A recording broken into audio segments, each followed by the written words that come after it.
Welcome, ladies and gentlemen, everyone watching from their homes right now, to House Party 5v5's Premier League Grand Finals of Season 4.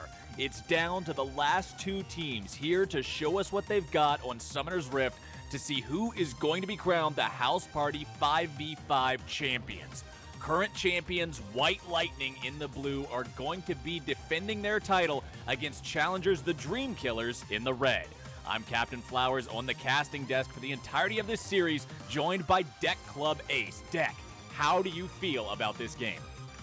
I'm very excited about this, if only because it's been a while since I've gotten to cast a White Lightning game. It just seems like the past couple of weeks, it's always been, it's the earlier slot or whatever. I actually get to do it, and it's the finals. So of course, I'm excited to see what they pull out. This is the series to pull out the weird picks. This is the series to throw in the poppies, to throw in maybe the occasional jungle Teemo, not that I expected from them, but if you're going to do something weird, it's going to be in the finals. Absolutely. There's no more time to save pocket strategies. There's no more time to plan for later. There's no more time to just bite it out and wait for that moment to strike. The moment is now, and both teams have to toe the line with everything they've got. Bans have been completed, and the first thing you notice is the Lux target ban being banned out against Strathghost, the mid laner of TDRK, known for that Lux. White Lightning wants to make sure it's off the table as they lock in Trundle for pick number 1. And one of the things we know is that Strathghost does only have a few champions that he has seen played here. That doesn't necessarily mean he won't pull out something we haven't seen. That just means that from what we know, he's fairly predictable in what he'll play. He'll either play Lux, Vel'Koz, or Brand. That's about it. He does play Morgana every once in a while, so that Morgana ban could be towards him, but it could also be just sort of a safety ban almost, because Morgana is very flexible. You can put her mid, you can put her as a support, you can even put her top lane in some matchups, and she's really annoying to play against with the Black Shield. It's something they don't want to deal with one way or the other. We can see Poppy and Tristana already locked in on TDRK.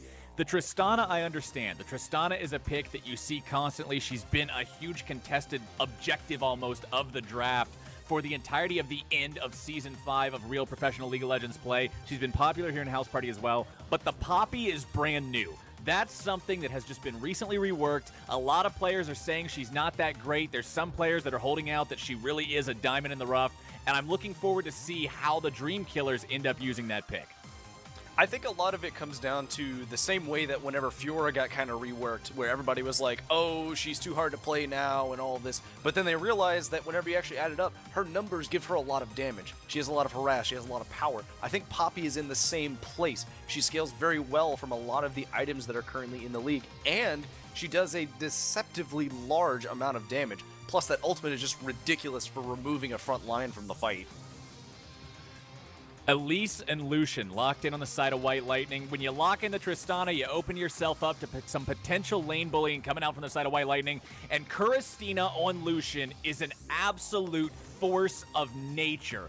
The games that we've seen him in on this champion, he takes over, takes control, and takes the victory very quickly, very decisively. His mechanical ability, his decision-making, his understanding of both the champion and how it interacts with every other champion in the game are all top level. And it's going to be very, very difficult for this TDRK team to be able to deal with him effectively if they don't respect that. See, the funny thing is that he has shown that he's very good at this Lucian. But I'm not really surprised that he's good at it, because he also showed that he was really good at Kalista. For the longest time, everybody was so scared of Kuristina's Kalista. And that could actually be that's going to be a Jungle Poppy, I think. And that's unexpected. Jungle Poppy is a little bit weird, because early game her ganks aren't that great unless you can get up behind somebody and slam them into a wall. Your damage is kind of relevant on whether or not you can keep people stuck in one spot.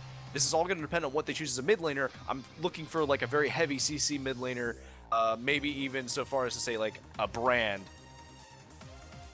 There's definitely going to be a desire for some AP damage on the side of TDRK. We've seen some teams try no AP comps in the past here in House Party 5v5, and they never work out well. Not against a team like White Lightning. Not against a team who knows what they're doing in the draft and knows how to deal with those types of compositions. White Lightning still needing to draft a support and a mid laner as they hover over the Leona and still leave that last pick blank for the time being. Ahri going to be switched over. Corrupt Hope's Ahri.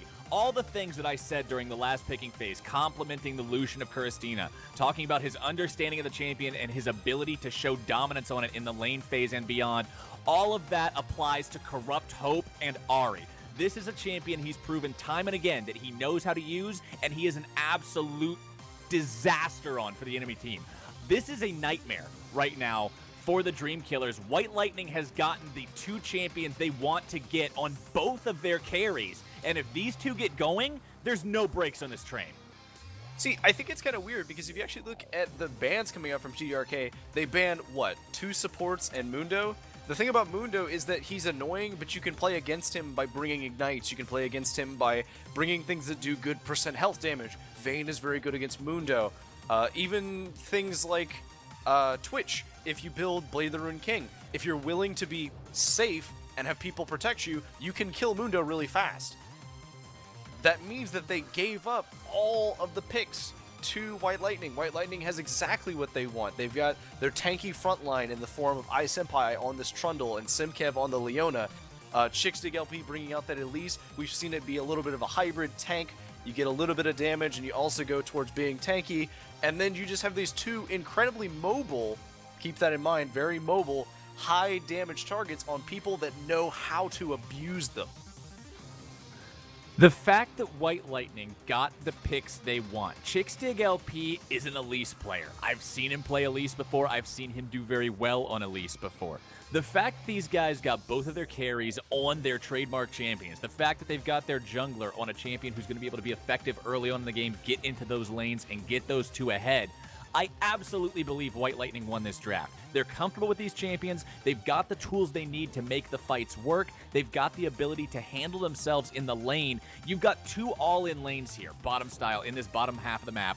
And the thing is, Kuristina is going to have a lot more early trading, poking, just rapid-fire, bursting trade potential in this bottom side compared to what you're going to see from the Tristana of Luna's. So they're going to have to be careful on this red side. They're going to have to make sure Simkev's not able to find that Zenith Blade onto Luna's, because if he does, Kuristina is going to be there. They're going to be able to follow up. And once these guys get ahead in bottom lane for White Lightning, you never see them let that go. They never make foolish decisions, go for some crazy, goofy tower dive and just throw it all away. They're going to squeeze everything they can out of that lead, and TDRK has to make sure they don't let that lead happen.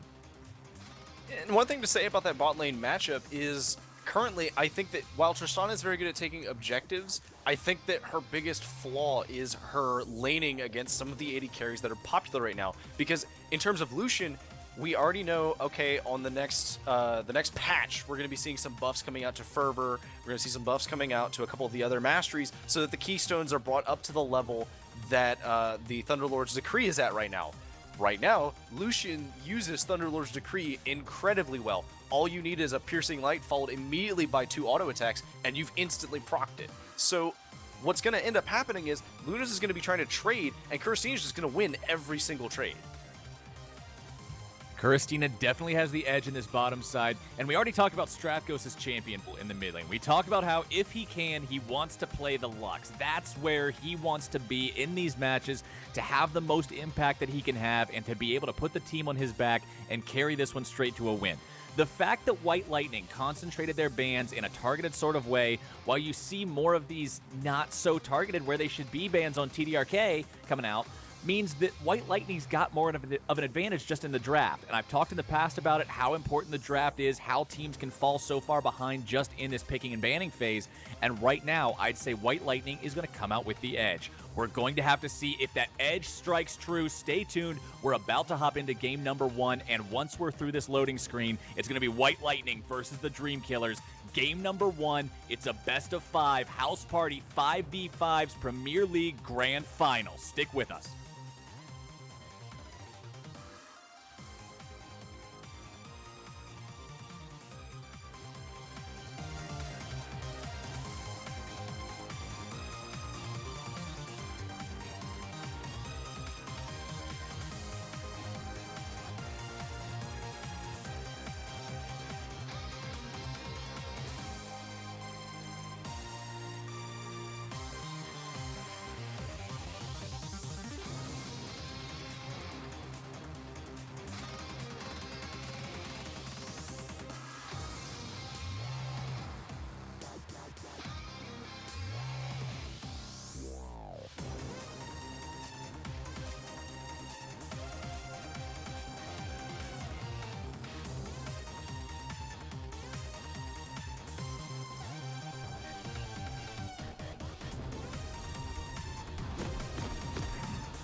All right, ladies and gentlemen, welcome to Summoner's Rift, and we are jumping into this first game, House Party 5v5 Finals. It's here. We're jumping in already, and we've got these items already being bought out. Teams rushing out, looking like we're seeing a nice spread coming out on the blue side here from White Lightning. Nice clump coming out from TDRK. I am, of course, Deck Club Based on Color. Joining me tonight is Captain Flowers on play-by-play, and man, I hope you're as excited for this as I am. Deck, I'm absolutely ecstatic. This is the culmination of this entire season of House Party 5v5 play. There's 2 teams left remaining, and this is the best of 5 to determine who walks away with the trophy. White Lightning are the current reigning champions. They won last season, and they're here again to prove whether or not they're able to reprise that victory and show up 2 seasons in a row. And one thing to look at, though, just briefly touching on all of these items that we see in these lanes, as we will be seeing a little bit of trading going on in between them. Top lane, something we don't see often. Both laners brought the Corrupting Potion. Both of them will be looking to use that for a little bit of an early harass, try and get an early lead. Both junglers starting with opposite jungle items, not something we see commonly. Most people take the Hunter's Machete early for that extra sustain in the jungle to do some ganks. Chicksig LP might be looking just to get a quick clear, go through a few things, or trade with the spiders a little bit. We'll see how that goes in a little bit.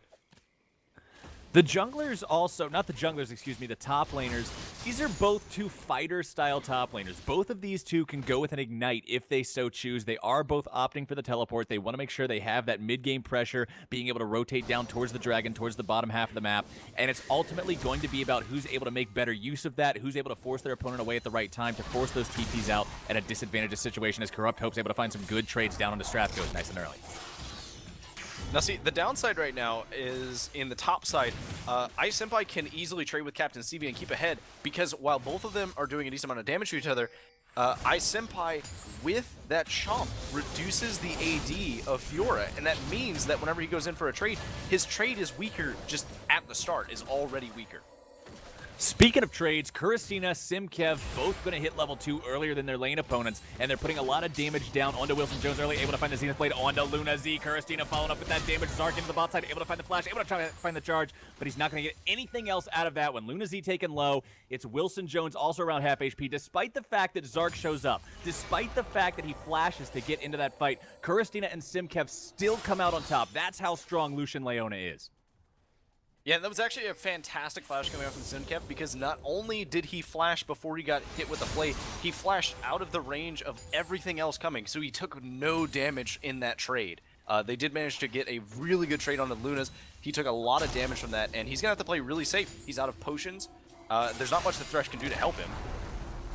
Senpai continuing to pressure onto Captain Stevie early. He wants to make sure he doesn't give Fiora that ability to scale. He's taking good fights. He's making sure that the Vital is not directly towards her when he goes in. Of course, if the Vital's facing towards Fiora, she's able to dash in, proc that immediately, and get a lot of extra power in that trade. So he's making sure that when she does that, he's at least going to be standing on top of the minions, make her tank some of that, and then grab the chomp in retaliation.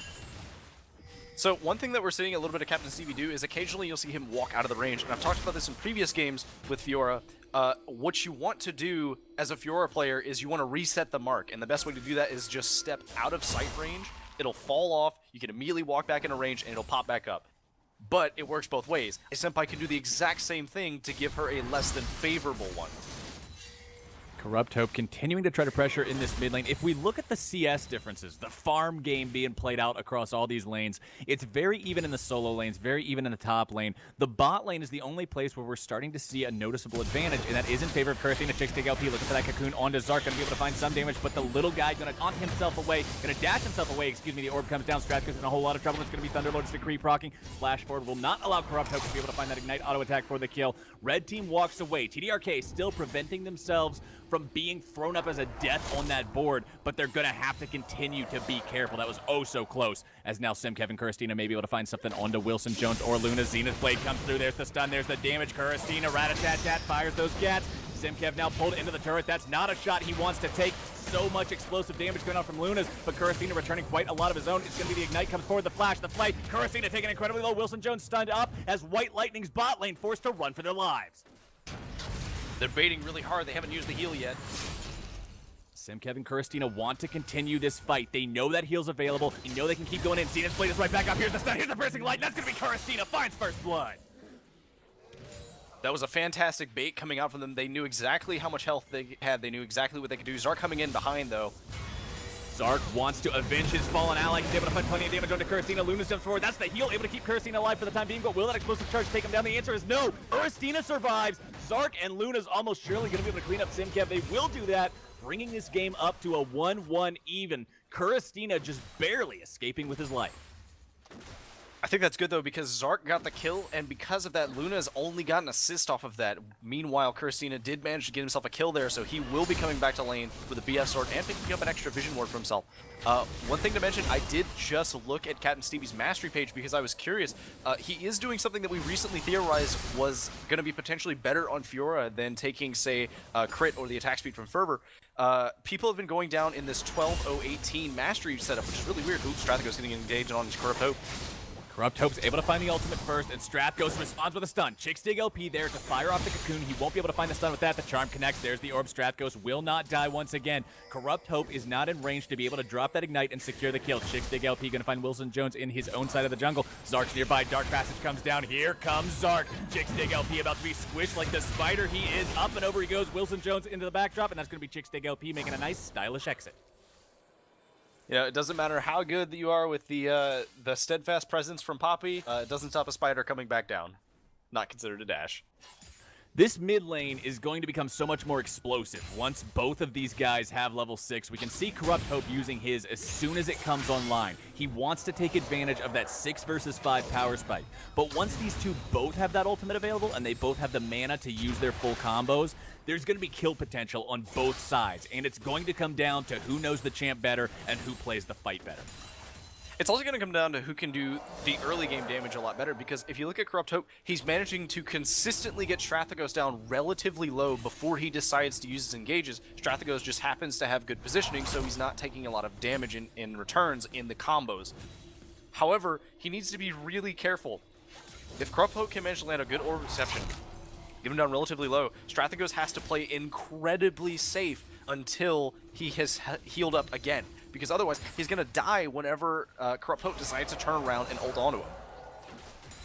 Mid lane, 6 CS difference. Bot lane, 3 CS difference. Top lane, 13 CS difference in the favor of Captain Stevie, who is being bullied around a little bit early. We can see Fiora making sure that she's playing to that farm game. Even though she might be losing some tempo, some momentum in her lane early, she's not actually losing out on any gold. And that's one thing that Senpai's going to have to make sure he's on top of, is not falling behind in that department. He has to make sure he's at least as useful in this Fiora come the early mid game. Exactly. And one thing, I didn't actually get to finish my thought earlier because there was a fight that ended up happening, but one of that's contributing to that is, although that we saw that Ice Senpai was bullying Captain Stevie really hard, Captain Stevie was managing to stay relatively safe. Fantastic charm coming out. Corrupt Hope's able to find the charm, but Strathagos returns plenty of damage if he's able to pursue this any further, and he won't be able to do that. It could have potentially been deadly for Corrupt Hope. Both of these mid laners taking Ignite, and both of them have it at the ready. Anyway, Captain Stevie going in for another trade here. Gonna be able to find a little bit of damage. The trophy comes up, making sure Ice Senpai doesn't take anything else. Chickstig LP still hanging around the mid lane. The stun will not connect. Corrupt Hope wants to be able to go in on this one, but there's Zark. There's the gank. There's the kill. Strathagos able to find one kill. Chickstig LP looking to avenge his ally. He's almost completely out of mana as Strathagos kites himself away, and now Chicks may have just given away a double kill to TDRK. Zark catches up, slams him into the ground, and that's gonna be Jungle Poppy up to 2-0-1, 100% kill participation. The worst part about that entire... Ooh, Captain Stevie here going in on Ice Senpai. Captain Stevie issues the grand challenge. He's been finding quite a lot of damage, but Senpai returns quite a lot of his own. The power of that club. Who needs skill and lunging and dashing around with that grace of the fencer when you've got the power of the club from Trundle? He's able to find one kill, and now the game is 2-3. Senpai with the outplay, realizing he's got the ability to find the damage against his opponent. He's got the ability to shut Captain Stevie down there, means that he catches his team back up, closes that gap a little bit, and now only 500 gold separates the two.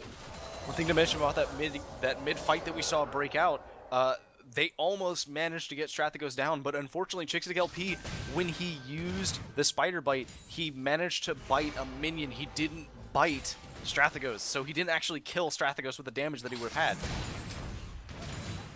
Death sentence from Wilson Jones will not be able to find its way onto Simkev. Kuristina and Simkev still doing what they can in this lane, playing as aggressively as possible without doing anything too crazy. They're up very slightly in terms of CS. The mid lane almost completely even, and topside still slightly in the favor of Captain Stevie. There's no great advantages being won anywhere right now, and you can see that in the fact that the game is 1 kill apart, and that's actually the same gold difference that the game has. It's 300 gold, it's 1 kill, it's exactly as it should be. Neither team is willing to actually give any ground in terms of the farm department and just that neutral farm up department in terms of farming up the jungle creeps, the crabs, everything like that. Both squads, a relatively even performance here in the early game. Corrupt Hope not going to be able to find the charm onto Zark. Will land the back into the orb, though. Shakestig LP has the cocoon, but will find nothing but net with that one. Yeah, unfortunately, there wasn't much that could be done there. They were trying to save that pink, but Captain Stevie, once again, taking a lot of trade here. Wilson Jones engaged on. Wilson Jones might be in a whole lot of trouble. Shakestig LP up and over, comes down. They want Wilson Jones. Kurasine is here. They're able to find one, and it's going to be Zark in a whole lot of trouble. The little Yordles are going to be cleaned up as well. That's a 2 for 0 coming out in the favor of White Lightning, and now Shakestig LP and those bottom lane boys are going to be able to clean up the dragon as their prize. Easiest dragon of their life. Not even any chance of Strathios coming to get his seal. Not much the Cinder could do anyway. Maybe kill a support, but not really worth risking your life. Absolutely not. Not after losing those other 2 guys you already lost. You lose the support, you lose the jungler. There's no way you can possibly contest the dragon, not when your jungler's already dead. He wisely backs away, realizes there's nothing else to gain, and now White Lightning takes the edge. Yeah, but just as you said before, the edge is not very large. That's only the 2 kills that they got in terms of the gold. They do have the value of that dragon, though, which does end up being a few hundred gold on its own. Senpai going to be able to find a little bit of damage onto Captain Stevie here nice and early. The power of that Grasp of the Undying, making sure he stays nice and healthy as he trades with his opponent. I realized I never actually finished my statement. Once more about this Fiora. There was a brief thread that got put up, and it was something that I talked about whenever I was playing her a little bit on the PvE when the changes happened with Fervor. Grasp of the Undying is believed to be really good on Fiora right now. Captain Stevie may just be dived right here. The riposte comes down, but it's not going to be enough. Corrupt Hope dashing around in the backdrop. He's able to find the Ignite, able to find plenty of damage afterwards. One more hit's going to be able to do it. We can see Senpai now slammed into the wall. Zark takes him down. It's ultimately a 1-for-1. The dive goes a little sloppy. Corrupt Hope and Senpai look to get in there. A well-timed riposte from Captain Stevie means he blocks plenty of damage and kites himself around that turret long enough for his ally to be able to find the mop up, be able to find that kill in the after the fact against the opponent and make it a 1-for-1. That's true, and the 1-for-1 is favorable at this point because really getting even assist gold on the Fiora, if she gets a little bit ahead, if she finishes an item, she'll be able to fight Senpai a little better. We saw that even with just proccing 2 of the grand challenges, vitals. Wilson Jones engaging on Simkev here. Wilson Jones able to find the pull, but it's Shakestig LP, and they're looking for the dive. Wilson Jones is taken down nice and quick. Luna's now the one left to defend solo under the turret with 3 guys from White Lightning nearby. Captain Stevie's able to find the TP, but a TP in response will be answered by Simkev. Captain Stevie exploded by Kurasine. They don't even need the help. They're going to be able to find the double kill as well. That's a 3 for 0 in this bottom side for White Lightning. Zark able to do nothing but use that Poppy ult to throw Corrupt Hope away, say, I don't want anything to do with this. And White Lightning took this game from even to their game real quick. Keeper's verdict. The verdict is go back to farming and they go away. There's nothing else they're able to do at that point. I mean, White Lightning decides to rotate the jungler down, go for the from-behind turret dive gank. They're able to find the kill onto the support immediately. And then Captain Stevie shows up. He's like, hey, they're diving. We're going to be able to collapse. We're going to turn this around.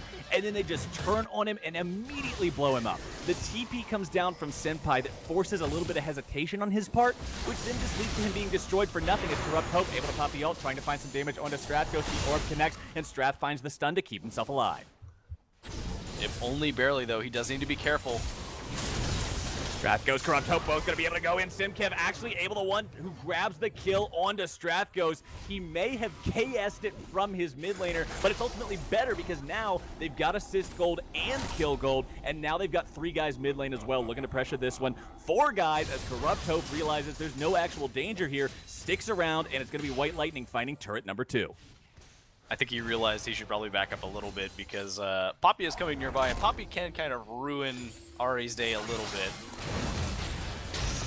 Simkev hooked up under the turret, might be in a little bit of trouble. Box is dropped. Luna's over the wall. Simkev is definitely going to drop here as we can see the spider up and over into the air, and red team TDRK holds on to that outer turret in mid lane. A little bit unfortunate that Simkev got caught out there, but I guess if anyone gets caught, this support's probably the best target. Even if they have gotten a kill recently, so they're worth a little bit of a shutdown gold with their assists. That being said, this is still White Lightning's game. They have the advantages here, and they just need to use them. Luna is getting caught out by a stun, but not much that can be done in return. Wilson Jones trying to be able to find the hook onto Corrupt Hope and Kuristina, but the damage is just too much. The calling, the orb, the kill. Corrupt Hope grabs kill number 2 of the match as Chickstig LP finds the Cocoon onto Strathghost, but Zark returns with a hammering blow of his own. The shutdown goes over to the TDRK jungler as he ends up 4-1 now. 16 minutes into this game, still 100% kill participation on this Poppy. Kuristina going to be slammed into the wall. Zark able to find a hammering blow, and now Simkev coming up from behind. They're going to be able to collapse onto that one, and Zark finds death number 2 as Corrupt Hope gets a killing spree onto Strathghost. A double kill onto Lunas, and White Lightning can do no wrong. 13-6 now. 16 minutes into this game. These guys need a couple more, and they'll be averaging a kill per minute. Turret number 2 is going to have a hell of a hard time sticking around after this. Yeah, but with great power comes great possibilities. They don't know where they want to go next. Gonna take out this top tower, and then they might be able to get this Guardian, the Rift Herald. But the question is, where do they go next? They have to pick a lane and shove it. They can't just keep sieging the lanes over and over again, because at this point, if the entirety of TDRK groups up under one tower, they can't dive the tower. They have way too much CC. Zark can knock a large number of people away if you're clumped up. And between that and Captain Stevie being able to get that heal off, if he manages it on one person, you just can't win in one spot. It's a thing that we see a lot of teams do. A lot of teams are prone to stalling out when they aren't actually able to push confidently enough. Teams will be like, I don't think we're strong enough to actually siege out upside a turret. The closest thing that you actually see that coming to in most games is when you have all 6 of the outer and inner turrets down and guys have to actually break that inhibitor line. That's the point where that usually shows up. But sometimes you'll see it occur even earlier when teams just aren't confident in their ability to try to push into the tier 2s, and instead they just end up waiting around for a while. They don't push their lead, and it ends up being a much closer game than it needs to be because of that indecisiveness. A lot of times it turns to going for things like the Dragon and the Herald, and even Baron. Early Barons are gone for because they're not entirely sure if they can get it without it. Truth be told, usually if you're strong enough to get Baron quickly enough that your opponents can't realize it, you probably could have gotten a tower. Kuristina is sitting on 5-0-3 on this Lucian. He's having a crazy performance just like we expected. He's already got Essence Reaver, already got Rapid Fire Cannon. Going to be able to dodge away from that death sentence nice and easy as now the Cocoon connects into the backdrop. Strathghost tied up again as the tier 2 turret middle suffers plenty of damage. Corrupt Hope running away off to the side, not going to be able to find that charm as Wilson Jones still looks for the engage but still comes up short. Zark now looking for that pincer attack, not going to be able to find it immediately. Simkev and Corrupt Hope clearing out the ward and regrouping with their team. Ooh, close hook there coming out from Wilson Jones. I'm really waiting for there to be a nice combo between the hook and the Frost Queen's Claim. They're just going to go straight for this Rift Herald. May as well, right? Potentially, Zark could knock a bunch of them out of the way and they could engage a fight right here. If they want to go for that play, it's a very potentially risky one. They are down 5,000 gold. The enemy just got that Rift Herald buff, going to be able to give some extra move speed to that wielder. But these guys are looking to play defensively for the time being. They're going to manage to land a death sentence, but it's not onto the target they want. Simkev will be grabbed up and immediately let go. You're going fishing, and all you got there was a boot as now Senpai collapsed onto by Captain Stevie and Zark. He drops the trophy, able to zone them away for the time being, and he survives to see another day. One of the downsides of playing against Trundle Top is that it's actually really hard to fight him if you don't have any way of jumping over the trophy. Corrupt Hope will find some damage onto Zark, dropping the spooky ghosts as well, and gets hammered away all the way back home. A little bit longer, he might have knocked him all the way to the blue buff. That would have been a nice home run. Yeah, exactly. That's what you got to go for on Poppy. Those home runs, those grand slams. Simkev able to find the initiation onto Strathghost. The culling comes down, and the TDRK mid laner is in a whole world of trouble. Zark looks to collapse onto Corrupt Hope, but instead all he finds is a big mouthful of cider. Chickstig LP helps his mid laner collect another kill. 5 kills on both the mid laner and 80 carry for White Lightning. TDRK has their work cut out for them. Yeah, but in the very least, Strathghost is managing to keep a nice CS lead over a Corrupt Hope here, and that is meaning that he's not as far behind as he could be. He's only 2,000 gold behind, which, while that is a lot, if you look over at Kuristina, Kuristina is 2,500, almost 3,000 gold ahead of Luna's. And he's on a champion who has such a powerful mid-game spike anyway. Lucian's so strong in the mid-game. The power of the culling, those burst trades that come out from Piercing Light and the passive double auto attack. He's able to output so much damage. Tristana still only has Rapid Fire Cannon and a BF Sword. She needs to complete that Infinity Edge before she really comes into her own. And while she's still trying to do that, Kuristina is going to be absolutely destroying these fights and evaporating the health bars of Lunez and his teammates. It's even worse with the use of Thunderlord's Decree, because if you'll notice, anytime he goes in for a fight, all he has to do is hit you with Piercing Light, hit you with even one proc of Ardent Blaze, and then get you with a double shot from his passive, and he'll proc the damage. There's not much that you can do to trade besides just stay out of his range, and guess what? Lucian's got really, really far range. When the culling comes down, it comes down from a whole long way away. Strathgo's sitting on 1 and 2. Luna's sitting on 1 and 2. The carries from TDRK are not where they need to be in terms of their gold flow. We can even see Captain Stevie on the top lane carry not in a good place either. Simkev and his jungler Chickstig LP going to find the collapse onto Lunas. The damage comes down, and the Solar Flare collapses onto Tristana. That's going to be White Lightning finding another free pick. 15-6 now the overall score as they've grouped up bottom and look to make a turret push happen off the back of that take. Sinpai and Captain Stevie into the top side. Corrupt Hope wants to go further onto Strathgos. He finds the damage, finds the Foxfires, finds the orb, and finds the kill. Corrupt Hope dominating 6-1-1. A lot of that came from that Abyssal Scepter, though. If you look, he does have a decent amount of MR, and because of the range he was in, he can win these trades with relative ease. He's got 2 level... Uh-oh, goodbye. Zark knocks him away, able to keep the turret intact for the time being, but Chickstig LP returns plenty of damage just to make sure he knows he's not allowed to do whatever he pleases. Captain Stevie and I Senpai still into that 1v1 topside. A Titanic Hydra build on Fiora. Definitely not par for the course, but something he's trying to go for to give himself a little more survivability with how far ahead these White Lightning carries are. Flat forward, Wilson Joe's able to drop the box, but immediately destroyed. This inhibitor is going to fall 22 minutes in as White Lightning has no respect for this base and has no desire to be put on hold and wait to grab Baron or wait to siege up later. They're ready now, they know they can do it now, and they're going to take this game. It's only a matter of time before they decide to go take something else. They do still have that bot side turret. We do see the outer turret is still alive. Not much that can be done to stop that, though. Once Kuristina manages to get to it, he will rip through it like it's nothing. May as well just be wet paper up to his nice scissor guns that he's got going. Zark just kind of getting a little bit of vision in his area. Looks like we're resetting some stuff. Might see a Baron soon here. There's no vision from TDRK anywhere near it. Poppy's done good this. Zark has done what he can to get himself into these lanes and find kills. Like I've already mentioned, he's got 100% kill participation. The problem is the lanes themselves are just in dire straits right now. Bot lane is a combined 1 and 8. Mid lane's 1 and 3. Top lane is 0 and 3. Zark's the only one on his team with any kind of gold, any kind of actual comparable power level to their opponents on White Lightning. And a Poppy alone, a team does not make. I think that's one of the problems they have right now, because when you look at the gold over on White Lightning side, even before they were ridiculously ahead, it was kind of spread out. Not very much of it was on Chickstig LP. It was instead on the lanes that he was ganking, which means when he ganks the lane, they already had the advantage. He just made it more in their advantage. Conversely, whenever Zark ganked, it would usually mean, okay, well, the lanes are kind of even or behind, and I'm making it even or ahead by showing up. So if they trade before he manages to get there, they've already lost. It was definitely not a situation that the TDRK laners were prepared for. Like we talked about in the lobby, the draft was won because of the fact that they decided to ban away the Mundo, ban away the Nautilus, ban away the Braum. They didn't ban away these power picks for White Lightning's carries. Corrupt Hope got his Ahri. Kuristina got his Lucian. Those need to be off the table unless you want this to be your reality 24.5 minutes later, as White Lightning is up over 11,000 gold. Yeah, and what's even worse is that it seems like they were banning... Uh-oh, Spooky Ghost coming out. Might be able to get something from this, but oh, Strathgos almost dead from just that.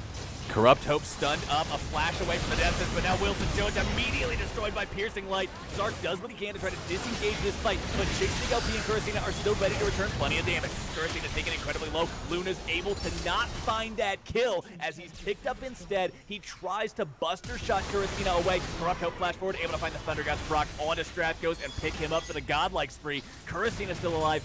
Everybody on White Lightning still alive. This is going to be inhibitor number 2, and they're just going to start knocking on the Nexus. They don't even care about the inhibitor itself. They've already got the super minions. They're going to take down Nexus turret number 1. Zark trying to defend. Stunned up. Charmed up. Brought down. Nexus turret number 1 follows him. Nexus turret number 2 under a whole lot of pressure, and that's going to be an open Nexus now as White Lightning brings it down to half. They bring it down to a third. They bring it down to 10, and they bring game 1 to a close 25 minutes in. If you're looking to make a statement in a best-of-5 series, you end the first game with an over 10,000 gold lead at 25 minutes, an over 15,000 gold lead, excuse me. White Lightning could not look stronger. I think it's really going to come down to whether or not TDRK kind of goes back into their picker bans, make it so that they got a better chance. They banned for their comp. They didn't ban against their opponents. It's going to be game number 2 once we come back, and it is going to be absolutely crucial for TDRK to realize they not only have to refine the way they play, but the way they draft as well. White Lightning goes up 1-0, and now we're going to see if they're able to snowball that into further victories, or if TDRK will rally and drag this one out to all 5 games. Stay with us.